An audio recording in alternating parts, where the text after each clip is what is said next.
Yeehaw, peoples. What's up, everybody? We're out in Tiburon. Having fun.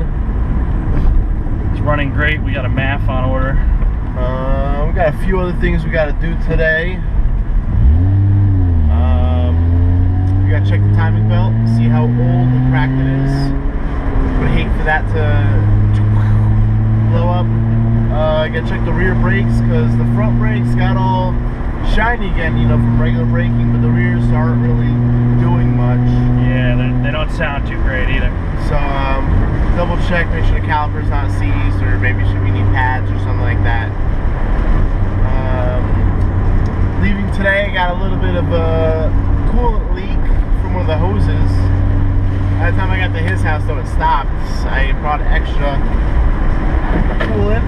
Always got to have stuff prepared. So we're just going to double check it when we get to the farm. But so far my temperatures look good. And last night we found out that neither the radiator nor the AC fan kick on. So true race car status, we got to keep moving in order to keep cool. So as we come to a red light. yeah, as we come to a red light. Turn that puppy off. He turned it off and it went green. Alright, let's get a little view of us driving here.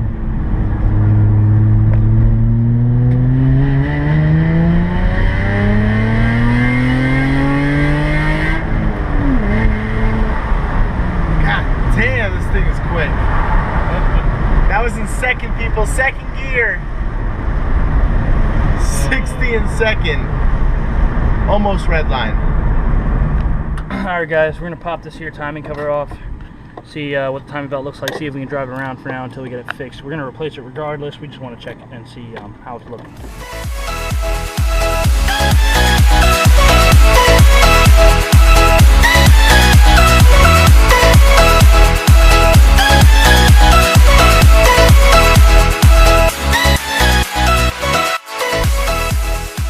Got a little bit of cracking to it. See if we can show you guys this belt as we look at it here. It's got a little bit of cracking to it. Nothing too big though. Definitely needs to get replaced. But I mean, to drive around for right now, I mean, I can't really look all the way around. Alright, we're going to crank it a few times, get that timing belt just to spin for us so we can get a look at the whole thing instead of just that one section. So bear with me.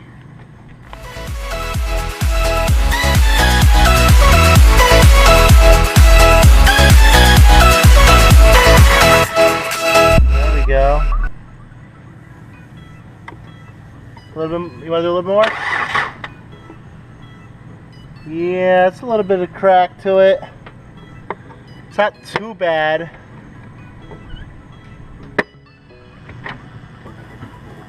Definitely could be replaced.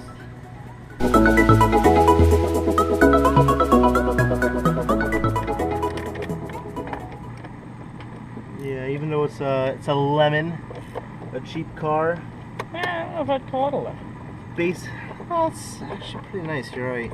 But basic The maintenance mold on is the definitely not something you want to neglect, even in a cheap car. Yeah. You know, your timing belt needs to be changed about every 80,000 miles, they say, on these cars. Actually, sometimes they recommend something like around 60 or 70. And this thing's at, right now, about 140. And it's probably been done that very first time. Ooh, I cranked that down a little hard. And so it's just about time, maybe a little overdue. Yeah, it's definitely going to be due for a second one. It looks like this cover itself is dry rotted too, so we'll probably order some new timing belt covers as well, because as soon as I put any type of pressure on that, it just cracked itself. But that's more cosmetic. You know, you got to keep that timing belt protected. It'll hold just like that, but you know, it'll just look nicer with a nice clean cover. Might as well do the water pump so we can eliminate that as a problem. We'll get the fans in, and then from there it could be thermostat, but so far it looks like the fan controls or temperature control sensor. It's not on the thermostat. It's actually a separate unit. It's over here near these spark plug wires over there. It's over here, down below there, and it's a cheap part, like $40. And it's a sensor that kicks on the fans after the temperature gets too hot. For the most part, it seems like everything's working because I use a voltmeter right on the wiring harness there, and you can see the fan kick on. After probably like a minute or two of having the car running, once it makes temperature, once it reaches temperature, the fan gets 24 volts here. It just, the fan is busted. This one over here looks like it free spins. There's nothing connected. This AC fan is completely seized. It clicks and grinds, and that's definitely shot. We might do like a dual fan setup just for the radiator, eliminate the AC fan. So we'll just have dual fans, help keep it cool, especially if we're going to be redlining it a lot, racing it. Yeah, that's pretty much it. So far this seems pretty good. It's very hot under here because you don't have sufficient cooling. It's cooking, yeah. We parked it over here near the shade. Sadly, the sun just came up behind us, from behind the silo, just to open the hood and let it try to cool down a little bit. Get a few pictures with it. You know, that's just a little look at the timing belt cover, how it pops off. There's another one on the other side, because, you know, it's a V6. We'll just give you a little look around what we're working on today. We're out here at the farm. We're working on our buddy's RV, and we got a few other toys here. I'll just show you what some of our friends are driving around. This is our buddy's Ram.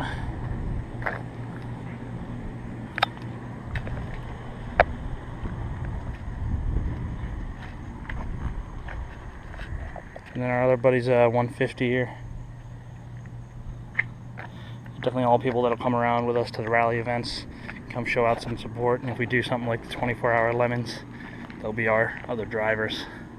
And this is their RV. We're out here helping them get it running, helping them get it fixed up. It's from 87 from what I hear. I'm gonna go cross country with this thing, have a good time. Ended up putting that center console back in. It's just more convenient to have cup holders and even a spot to put your cell phone when it's charging. We'll probably cut it off down here.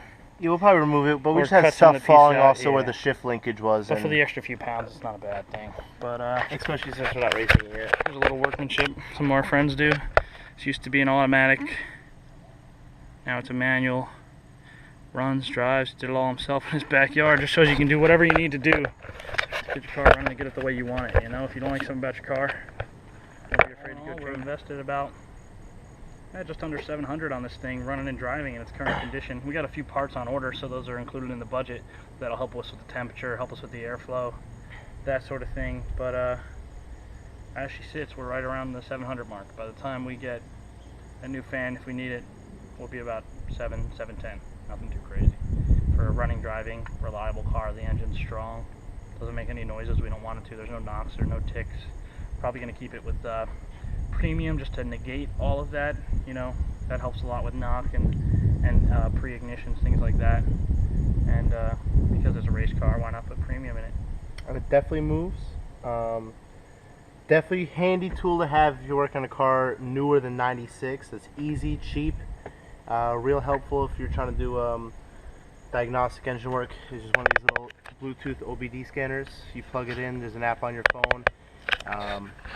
Cheap. I think these things you get them for like 15 bucks. And it's really handy to have. It also does 0 to 60 times. Uphill, we're running about 10 right now to 0 to 60.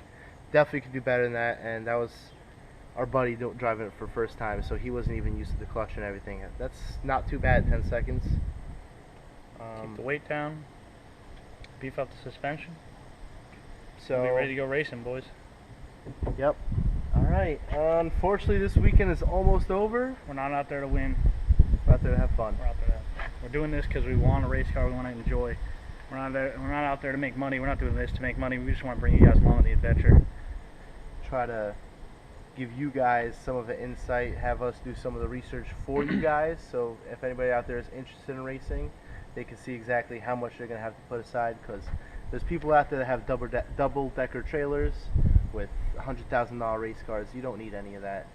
This car is pretty much going to be street legal for the most part. If we wanted to, we could drive this to the race. We're going to put a roof rack on it. We're going to drive this thing to the race. We'll throw our tires in there if we need them, and throw our regular tires on, drive it down the street, pull them off the roof rack, bolt them on, and we're ready to go racing. This is going to be our budget track car. We're trying to keep it running for a while. Hopefully. If it blows up, we're not too butthurt about it, but I might daily it a little bit for right now. Try to save some money on my truck and some mileage. I fill it probably twice a week. My truck's a little over a year, and I got 25,000 miles on already. So you know, this thing gets way more miles per gallon. So might as well have fun, save a little bit, and that extra savings can go into the car actually. Plus, it's sat for a long time, so we definitely want to Break run it in, get break it going in. again. Yeah, we definitely get it all lubricated up. Make sure the trans is running nice. I haven't seen any problems with the trans or the clutch. It slipped a little bit. It's super high RPMs at first, but since then it seemed to broken in. So Yeah. thinking there's maybe some corrosion on the flywheel just from it sitting for a while. But I think the last thing we're gonna do, probably just check these rear calipers, see if they're totally seized up, or if maybe they just need new pads, or maybe the system needs bleeding. But Yeah, brakes in the front definitely seem firm. I don't know if you guys got a chance to look at that. These are all rusted up, as you can see. The front rotors definitely got shiny again up here from all the brakes, and if you look at the rear, see how they're all kind of scratchy. There's a line here, it's still a little rusty here. The other side you could probably tell even better. See how that's all kind of beat up, still scratched up. So it's either the rotors, it's either the pads or the calipers. We got the car jacked up. We're working on these back brakes. We're trying to see what exactly is stuck on them. So we just pulled the wheel off, and now we're pulling the brake off. We'll get back to you as we get more issues. I got that brake off. Caliper turns out not to be seized, but you can see the rotor's just full still. The rotor just has all this old corrosion on it, and usually it gets cleared off as soon as you hit the brakes a few times. But it's not seized. The pads have about 50%. Looks like everything needs a good coat of grease. It's been sitting for a while. The wheel was rusted to the hub. So here at the passenger side brake, and it actually looks better than the driver's side, ironically.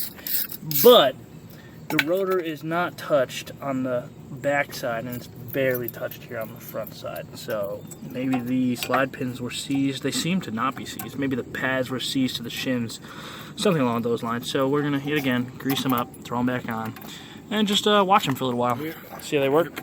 And we'll come back to you with some more. We're gonna get it driving nice. We're gonna get some upgrades for it eventually, but for now it's basic maintenance, and we're thinking about a color scheme for it. We're thinking we're gonna leave it with the black. We might do some gray accent. This wing needs new paint. Maybe do a nice dark gray on the wing, dark gray on the mirrors, dark gray on the wheels, and maybe some like electric lime calipers and some electric lime accents throughout the car.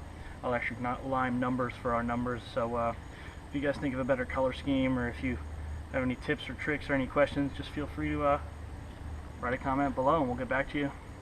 And for weekly updates, or for daily updates rather, check out our Instagram page, SO_Motorsports. We have a few pictures up there. You'll see the picture of the Tibby, you'll see the picture of, I believe, my truck. You'll see from when we were at Global Rallycross last week. Got a picture of this RV right here. Got a picture of the RV, so Give you a little view. There it is. Hopefully the sun is not shining on it. Comes focused in. And if not, I'll link it up below us, or above us, down below us. You guys have a good one. I will catch you next week.